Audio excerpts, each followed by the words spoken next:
오늘 저는 출애굽기 말씀으로 설교를 하려고 합니다.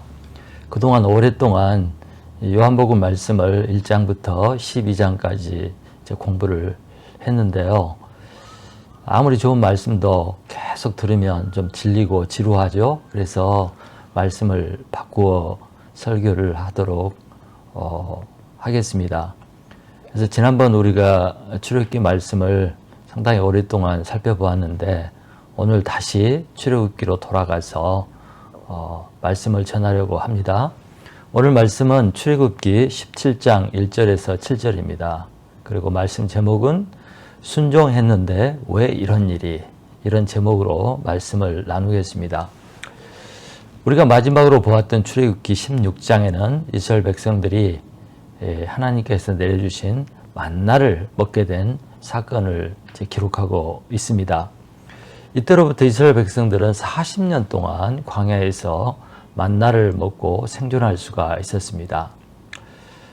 오늘 말씀은 이스라엘 백성들이 그동안 머물렀던 신광야를 떠나는 그런 일로 말씀이 시작됩니다. 자, 여러분 1절을 보시기 바랍니다. 1절.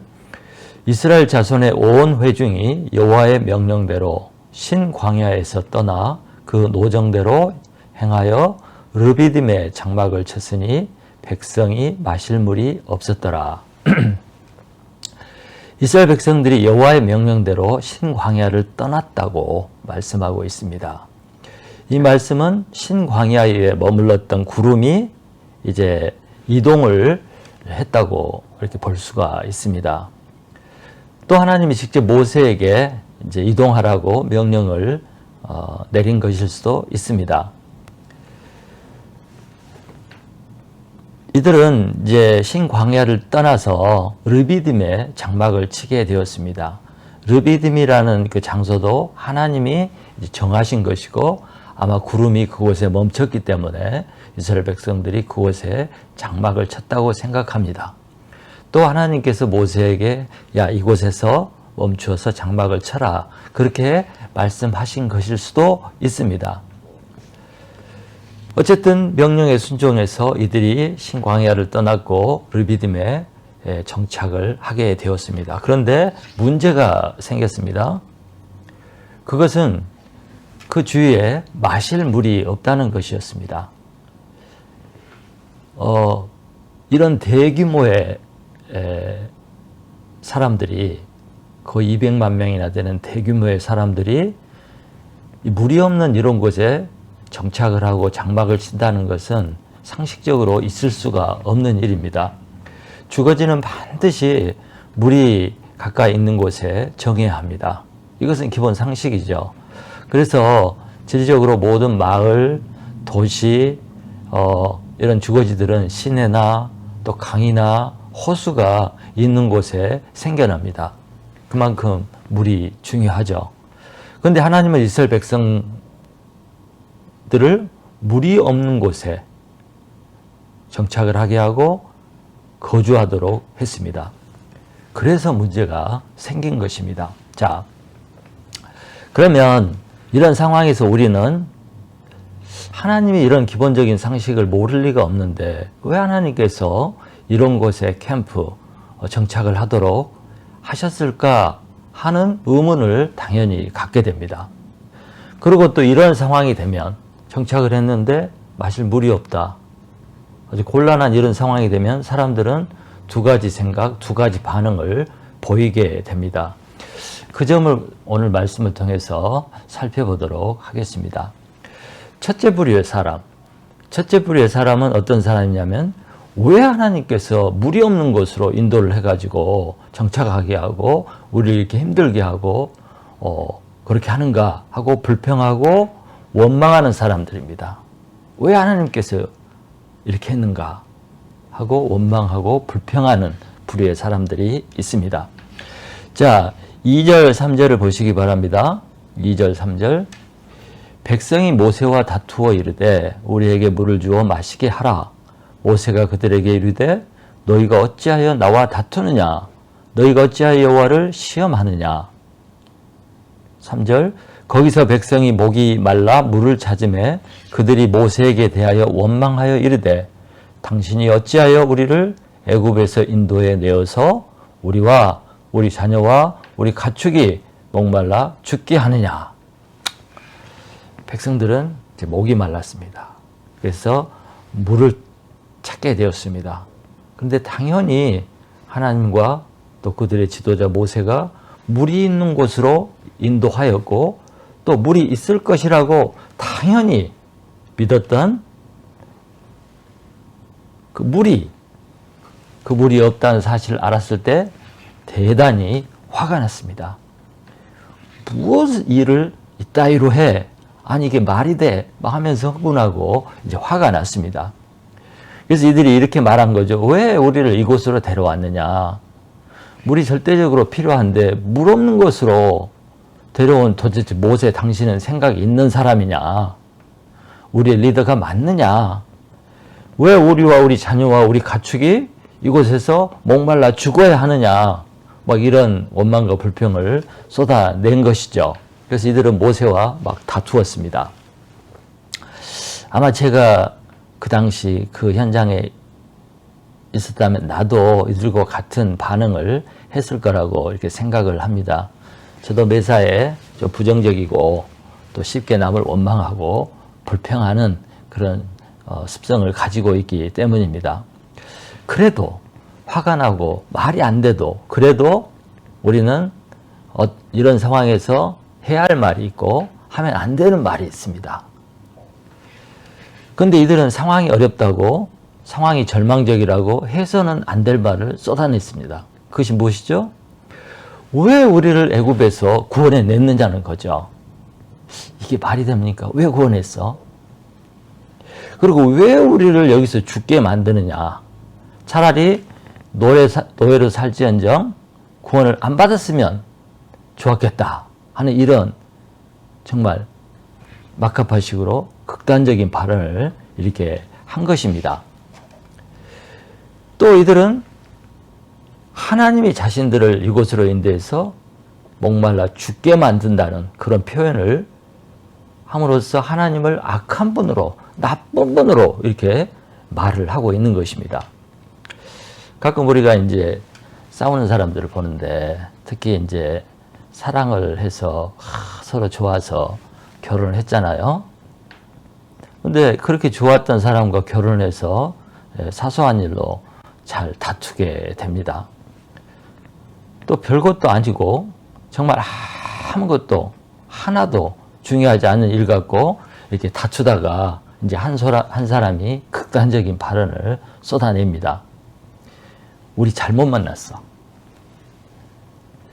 당신이 나를 사랑한다는 것은 다 거짓말이야. 당신을 만나지 말아야 했어. 우리의 결혼은 실수야. 우리 이혼해. 뭐 이런 극단적인 발언을 하는 사람들이 있습니다. 정말 이런 식으로 사소한 일로 다투다가 이런 식으로 막말로 해버리면 정말 끝장이 나게 되죠. 상대방을 정말 아프게 하는 겁니다. 속상하게 하는 겁니다. 그래서 이런 사소한 일로 그냥 말을 심하게 했다가 결국 이혼하는 경우도 있습니다. 이건 정말 어리석은 일이죠. 근데 사람들은 뭐 이런 식으로 행동을 취할 때가 가끔 있습니다.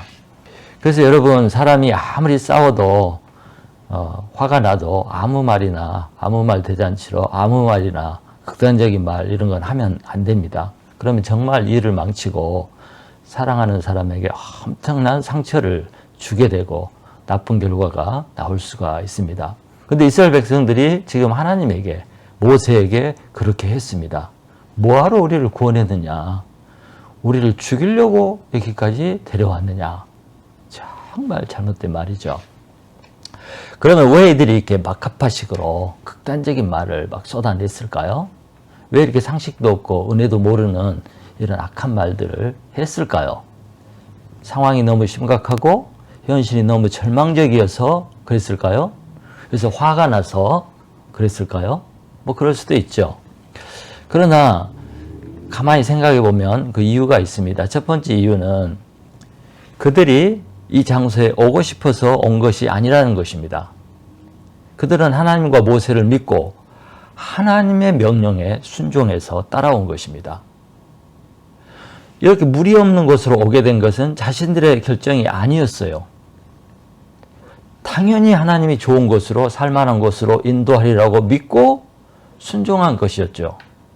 그래서 이들은 나름 순종했는데 그들의 생각과 그들의 기대와 다른 환경이 주어졌을 때 이렇게 원망하고 불평하고 막말을 해댄 것입니다. 만약 그들이 자신이 선택해서 자신의 마음대로 결정을 해서 이런 일이 생겼다면 이렇게 하지 않았을 것이죠. 그런데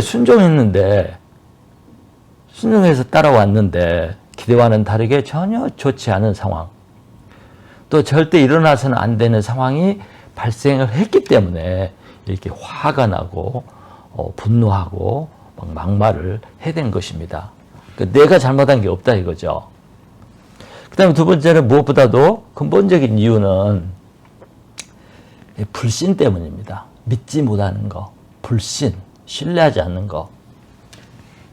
이들 마음 깊은 곳에는 하나님을 신뢰하지 못하는 그런 불신이 깔려 있는 거예요. 어쩌다가 이렇게 따라왔지만 아직도 하나님을 100% 신뢰하고 하나님의 선하심과 좋으심과 하나님의 능력을 100% 신뢰하지 못하는 것입니다. 그래서 이들은 하나님이 실수했다고 생각을 한 것이죠. 또 이런 상황을 하나님도 이제 어쩔 수 없다 이렇게 생각하고 또 하나님은 이제 우리를 도우실 수 없다 하는 그런 불신 때문에 이런 반응이 나오는 것입니다.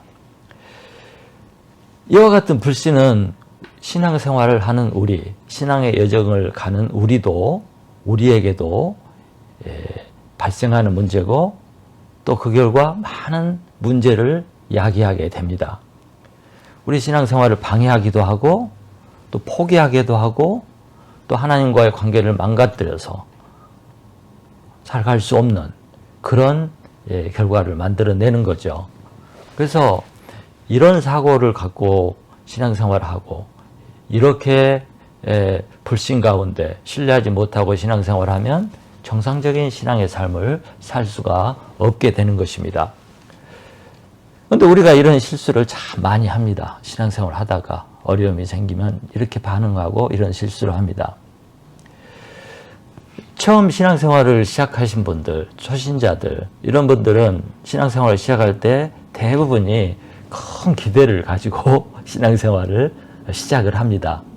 또 전도한 사람들이 전도할 때 그러죠. 하나님 믿으면 무슨 일이 잘 되고 복받게 되고 그러니 예수 믿고 가십시오. 그래서 그 말을 믿고 신앙생활을 시작을 했는데 아니 신앙생활을 하고 났더니 좋은 일은커녕 자꾸 안 좋은 일이 생기고 가다가 문제가 발생하고 또 믿음으로 살려고 애를 썼는데 오히려 어려운 일들이 생기고 일이 꼬이고 이렇게 되면 큰 실망을 하게 되죠. 아니 내가 신앙생활을 복받는다고 해서 잘 된다고 해서 시작을 했는데 잘 되기는커녕 문제만 생기고 꼬이고 안 되면 당연히 이런 생각을 하게 되고 또 신앙생활에 대해서 하나님에 대해서 이제 갈등과 의문이 생기게 됩니다. 그리고 이제 심하면 이제 불평하고 원망을 하고 또 교회를 떠나고 반발하고 뭐 이런 일이 생기게 되죠. 성경에 보면 이런 일들이 많이 있어요. 성경에도. 지금 이스라엘 백성들에게 이제 모세가 원망을 받고 모세가 막 많은 안 좋은 말들을 듣고 있잖아요. 그런데 모세도 과거에 이런 이스라엘 백성들과 똑같은 일을 했습니다. 똑같은 짓을 했죠. 모세가 미디안 광야에서 양을 치다가 하나님의 부르심을 받고 이스라엘을 구원하는 지도자가 되었습니다. 일방적으로 하나님이 시킨 거예요. 이제 모세의 맨 처음 사명은 무엇이냐면 바로에게 가서 그 권세에 당당한 바로에게 가서 이스라엘 백성을 풀어줘라. 하나님께서 그렇게 풀어달라고 명령을 하셨다 하는 그 메시지를 전하는 것이었습니다. 그래서 모세는 전능하신 하나님을 믿고 당당하게 큰 기대를 하면서 모세를 찾아가서 이 명령을 전했습니다. 하나님의 말씀대로 했습니다. 큰 기대를 했습니다. 그런데 그 결과는 정말 비참했고 처절한 실패였습니다. 바로는 그 하나님의 명령을 전달을 받고 모세를 비웃고 또 화가 난 바로가 이 이스라엘 백성들에게 더 곤욕스럽게 더 힘들게 그 일을 시키고 이로 말미암아서 이스라엘 백성들이 화가 나가지고 모세를 원망하고 불평하기 시작을 했습니다. 그래서 모세가 어떻게 했어요? 모세는 하나님의 명령대로만 하면 모든 것이 해결이 되고 잘 될 줄 알았는데 결과가 엉망이었거든요. 처절한 실패였고 낭패였거든요. 그래서 상황이 더 악화됐죠. 그래서 모세는 이런 현실 상황을 보고 절망하고 하나님께 이제 막 불평을 합니다. 하나님 나 못하겠습니다. 불평을 했어요. 왜 그러죠? 모세도 불신 때문에 그런 겁니다. 기대를 했는데 안 되는 거예요. 그 다음에 하나님도 이제 어쩔 수 없다는 그런 생각, 불신 때문에 그렇게 된 거죠. 이런 이스라엘의 실패와 실수는 신앙생활하는 우리 크리스찬들에게 거울이 됩니다. 거울. 이스라엘 백성들의 신앙의 여정은 우리 신앙생활하는 우리 크리스찬들에게 어떻게 신앙생활을 해야 되는가, 신앙생활을 할 때 어떤 문제가 생기는가, 그때 어떻게 해야 되는가, 이런 거울이 되어서 우리에게 많은 교훈을 해주고 가르쳐 줍니다. 그걸 배워야 됩니다. 그러면 여러분, 이런 말도 안 되는 상황, 그래서 불평하고 원망할 수밖에 없는 이런 상황, 이스라엘 백성들이 그렇게 했죠. 그럼 우리는 어떻게 해야 되겠습니까? 어떻게 해야 되겠습니까? 이런 상황에서. 자, 두 번째 부류의 사람들 보겠습니다. 두 번째 부류의 사람들. 이 사람들은 이렇게 생각하는 사람들이에요. 하나님이 우리를 이곳에 보냈으므로 그분이 틀림없이 필요한 것을 채워주실 것이다. 그래서 물도 보이지 않지만 물 문제도 해결해 주실 것이다 하고 생각하는 사람들이죠. 하나님이 이곳에 보내주셨으므로 또 우리는 하나님의 명령에 순종했으므로 필요한 것을 채워주신다. 그렇게 생각하는 사람들입니다. 결국 이거죠. 내가 하나님께 순종했으니 하나님은 나를 책임져 주실 것이다. 하나님께 책임이 있다. 내 뜻이 아니라 하나님 뜻대로 내가 했으니까 하나님이 다 이루어 주실 거야. 이렇게 생각하고 그 하나님을 신뢰하는 사람들입니다. 사실 이렇게 생각하는 것이 합리적이고 논리적인 거예요. 그렇지 않습니까? 그래서 우리가 어떤 불합리하고 힘들고 어려운 상황에서도 생각을 좀 깊게 하면 이런 결론이 나오게 돼 있어요. 생각을 좀 깊이 하면. 아무리 현실이 불확실하고 불합리하고 불가능해도 하나님이 말씀을 했고 하나님의 뜻에 순종했다면 하나님을 끝까지 믿고 신뢰해야 되겠다 하고 생각하는 것이 바른 생각입니다. 그리고 하나님께 그 일의 책임을 맡기는 것, 이것이 올바른 태도고 그것이 올바른 믿음입니다. 그런데 우리는 어떠죠? 사람들은 어떻게 합니까?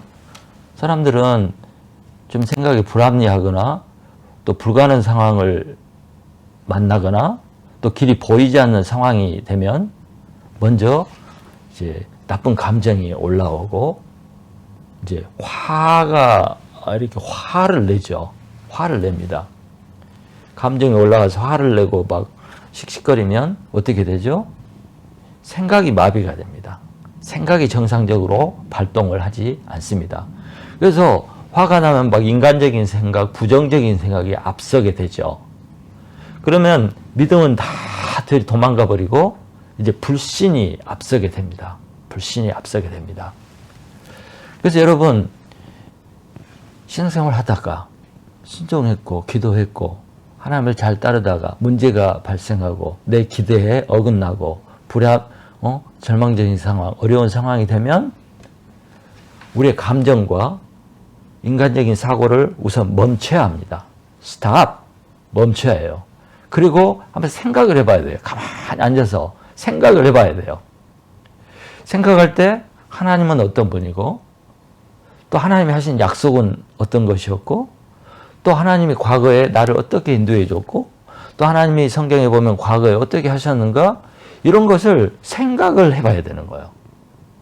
그래서 생각을 하면서 내가 지금 욱하고 올라온 이 사고를 고쳐야 돼요. 감정적이고 화난 상태에서 막 올라오는 이런 생각들을 고쳐야 됩니다. 그래서 심사숙고하고 인간적인 생각을 멈추고 하나님의 생각, 약속, 말씀, 또 그동안의 역사 이런 걸 생각하면서 깊이 생각을 해야 됩니다. 그래서 신앙생활이라는 것은 생각을 많이 하는 거예요. 그리고 신앙생활은 매우 논리적인 것입니다. 신앙생활은, 믿음은 매우 논리적이고 합리적인 지성에서 나오는 거예요. 감정이 아닙니다. 나오는 거예요. 그래서 이제 이런 우리 지성과 역사와 또 합리적인 생각과 하나님의 약속과 또 하나님과 이런 걸 깊이 생각하다 보면, 이걸 총동을 해서 생각을 하면 믿음의 결론이 반드시 나오게 되어 있어요. 믿음의 결론이. 하나님을 신뢰하자. 하나님을 끝까지 의지하자. 하나님을 믿어보자 하는 이런 결론이 나오게 되어 있어요. 그리고 그러게 되면 하나님이 책임져 주실 거라는 믿음이 이 밑에서부터, 마음속으로부터 이렇게 올라오게 되고, 그 믿음이 내 생각과 내 감정을 이끌어 갑니다. 이거 신앙이에요. 그러면 이제 평안이 찾아오고, 바른 판단을 하게 되고, 바른 결단을 하게 되고, 바른 방향으로 가게 됩니다. 이렇게 되면 상황이 극복이 돼요. 이렇게 되면 하나님의 그 능력과 사랑을 경험하게 돼요. 좋으신 하나님을 맛보게 되고 하나님의 능력과 도우심을 체험하게 되는 겁니다. 예. 자, 이제 5절 6절을 보십시다. 5절 6절. 여호와께서 모세에게 이르시되 백성 앞을 지나서 이스라엘 장로들을 데리고 나일강을 치던 내 지팡이를 손에 잡고 가라. 호렙산에 있는 반석 위 거기서 내 앞에 서리니 너는 그 반석을 치라. 그것에서 물이 나오리니 백성이 마시리라. 모세가 이스라엘 장로들의 목전에서 그대로 행하니라. 여러분, 결국 물이 나왔는데 어디서 나왔습니까? 반석, 바위에서 물이 나오게 된 것입니다. 여러분, 바위에서, 반석에서 물이 나오는 것은 불가능한 거예요. 물은 이제 비가 와서 땅속에 스며들었다가 어떤 지층이나 지층 사이로 흘러나오는 것이 이제 물이고 샘입니다. 근데 이 메마른 광야에 산 위에 있는 바위에서 어떻게 물이 나올 수가 있죠? 불가능한 거예요. 근데 하나님은 불가능을 가능케 했습니다. 바위에서 엄청난 양의 물이, 200만 명과 가축들이 먹을 수 있는 물이 콸콸 시내처럼 나오기 시작한 거예요. 여러분, 이 하나님이 누구세요? 창조주 하나님이시잖아요. 없는 것에서 있게 하시는 하나님, 무에서 유를 만드시는 하나님, 그 창조의 하나님이십니다. 이 하나님이 물을 만드신 거예요. 이 물은 하늘에서 내려서 생긴 물이 아니에요. 고여 있다가 나온 물이 아닙니다. 하나님이 무에서, 바위에서 만들어서 내놓으신 생수입니다. 그래서 하나님은 창조주이시고 하나님이 이 물을 창조하신 것입니다. 그런데 우리 생각에는 이것이 굉장히 어렵고 불가능한 일인 것 같지만 하나님에게는 반석에서 물 나오게 하는 것이 너무 쉬운 일이에요. 아무것도 아닙니다. 이 하나님에게는 불가능한 것이 없죠. 우리가 잘 알듯이. 또 이 하나님에게는 불가능한 상황도 없습니다. 우리 생각에 불가능한 거지 하나님에게는 불가능도 없고 불가능한 상황도 없는 것이에요. 자, 그러므로 하나님께 내가 순종을 했다면 나머지는 하나님이 하실 것을 믿는 거, 나머지는 나는 순종만 했고 나머지는 하나님이 하실 것을 믿는 거, 또 내가 순종했으면 나머지는 하나님이 책임져 주신다는 것을 믿는 거, 그것이 바른 믿음이고 그것이 바른 태도인 것입니다.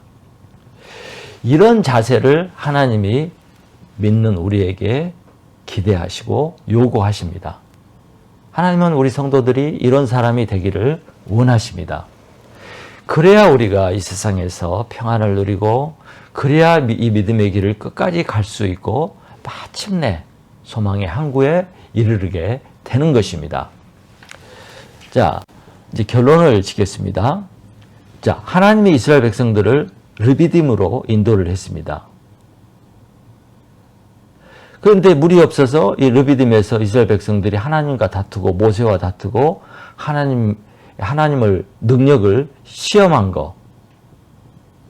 시험하게 된 거, 이건 다 이유가 있습니다. 이유가 있어요. 왜 하나님이 그곳으로 인도했을까?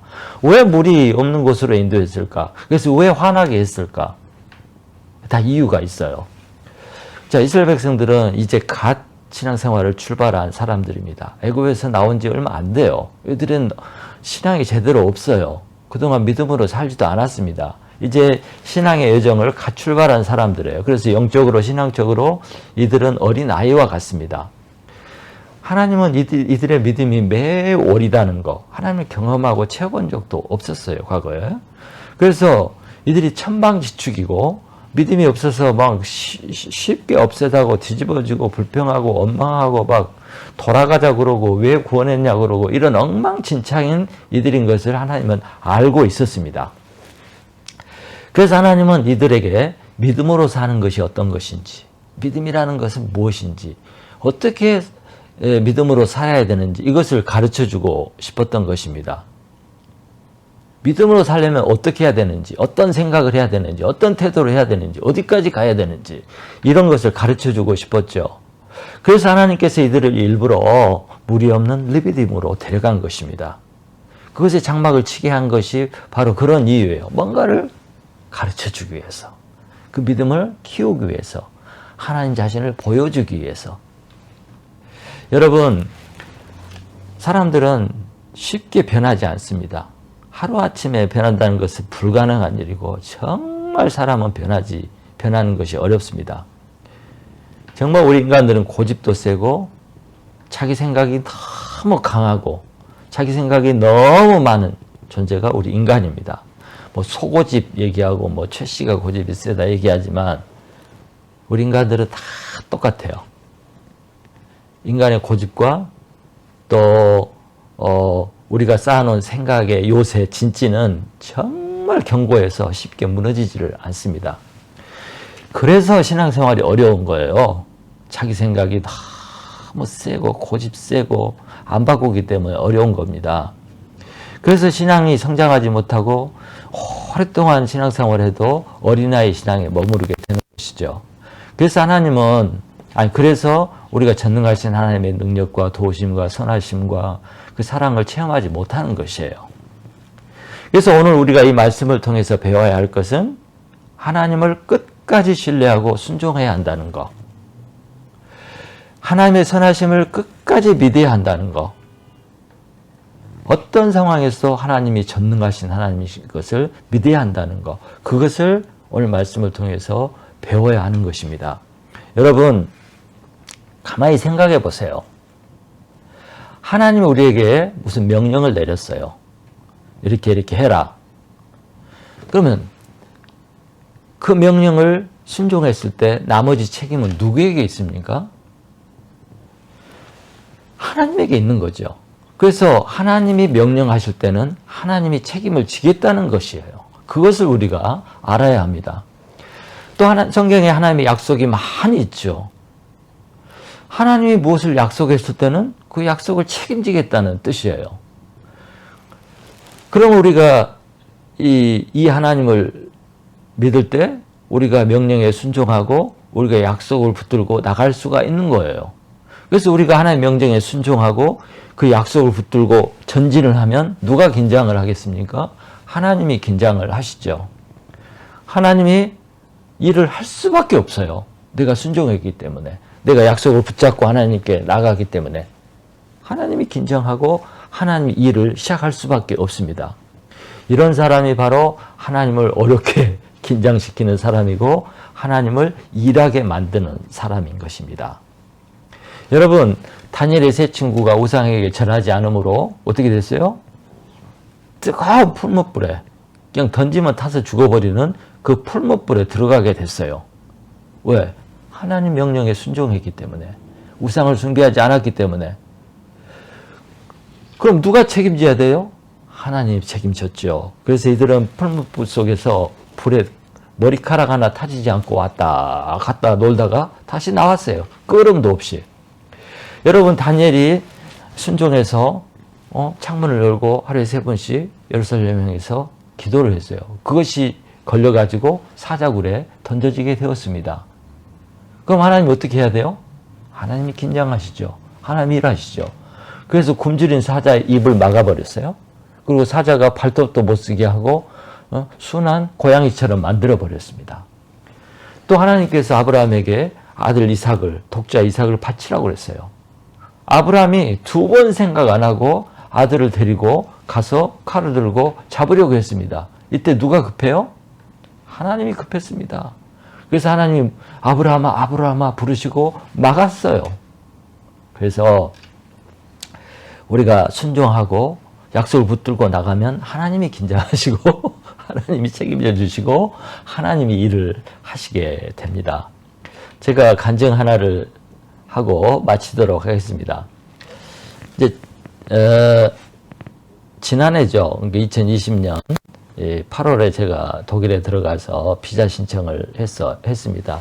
근데 비자 신청하고 어느 데까지 참 힘들었어요. 근데 결국 이제 비자를 받았습니다. 1월 말에 받았어요. 그래서 이제 비자를 받아서 은행을 열고 돈을 붙이고 제일 급한 이제 차를 샀습니다. 차가 있어야 사역을 하니까. 이제 차를 산 다음에 차를 2월 말에 샀습니다. 그래서 차를 산 다음에 이제 캐나다 면허증, 운전면허증을 독일 면허증으로 바꿔야 되겠다 하고 이제 그곳 그 정부 인터넷 사이트에 들어가서 뭘 어떻게 해야 되는지 이제 보게 되었습니다. 그래서 인터넷 그 사이트에 들어가서 그걸 딱 열었는데 면허증에 대한 그 딱 열었는데 제일 윗부분에가 이렇게 써 있었어요. 외국인이 독일에 들어오면 6개월 안에 운전면허증을 독일 면허증으로 바꿔야 한다고 이렇게 쓰여 있었어요. 그래서 제가 계산을 해보니까 6개월이 지나고 이제 7개월이 된 거예요. 저는 운전면허증을 바꿀 수도 없게 되고 또 지금 갖고 있는 캐나다 면허증과 국제 면허증을 사용할 수 없게 된 거예요. 다른 말로 하면 운전을 해서도 안 되고 운전을 할 수도 없게 된 것입니다. 그럼 어떻게 해야 돼요? 독일에서 이제 운전학원을 다니고 시험을 보고 테스트를 거쳐서 운전면허증을 새로 따야 돼요. 비용도 많이 든답니다. 시간도 많이 걸립니다. 그것도 문제지만 언제 해요, 그걸? 아무것도 할 수 없게 된 거예요. 그래서 제가 이 사실을 알고 절망을 했습니다. 아니, 어떻게 이런 일이 나에게 생길 수가 있나? 그러면서 저를 초청해 주신 그 장세기 목사님 생각이 나면서 왜 이런 말씀을 안 해주셨을까 하면서 그분에 대한 원망하는 마음 막 생겼어요. 그리고 누군가 이런 얘기를 나에게 좀 해주지. 아무도 얘기해주지 않았나 하면서 막 모든 것이 원망스러운 거예요. 그러면서 이제 또 불평이 나오기 시작했어요. 내가 뭐 오고 싶어서 왔나? 내가 하나님 뜻에 순종해서 하나님 일을 하려고 왔는데 어떻게 이럴 수가 있어? 이제 나는 사역도 할 수 없고 괜히 차는 샀고 뭐 사역을 못하게 되면 뭐 돌아가야 되는데 이건 뭔가 하고 너무 앞이 캄캄하고 또 절망적이고 또 원망하는 마음이 가득해가지고 아무것도 할 수 없었어요. 그때는 정말 마음이 어두워지고 캄캄해지고 정말 답답하고 힘들었어요. 그래서 불평하고 원망만 하고 있었죠. 하나님에 대해서, 사람들에 대해서. 그러다가 며칠이 있다가 제가 봐도 제 태도가 옳지 않은 거예요. 목사라고 하는 사람이 절망적인 상황이 딱 되니까 난 원망이 나고 불평이 나고 또 뭐 돌아가야겠다고 하고 하나님 원망하고 불평하고 대들고 또 절망하고 있고 이런 제 태도를 보니까 정말 나쁘더라고요. 옳지 않더라고요. 그 사람들이 잘못한 게 어디가 있습니까? 다 내 잘못이지. 내가 미리미리 챙기지 못한 건 내 잘못이지. 그러면서 내 잘못이다.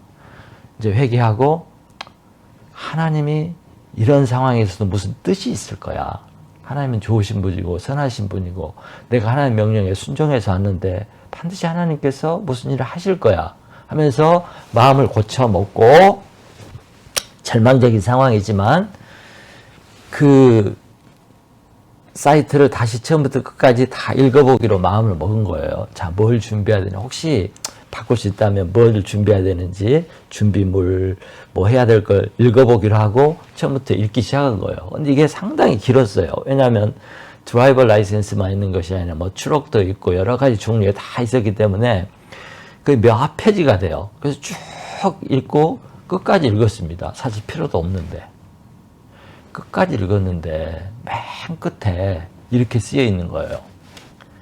코로나 때문에 3월 말까지 연장해 준다. 이렇게 쓰여 있는 거예요. 그때가 3월 초였어요. 그걸 읽고 제가 할렐루야 하나님 감사합니다. 역시 제가 회개하고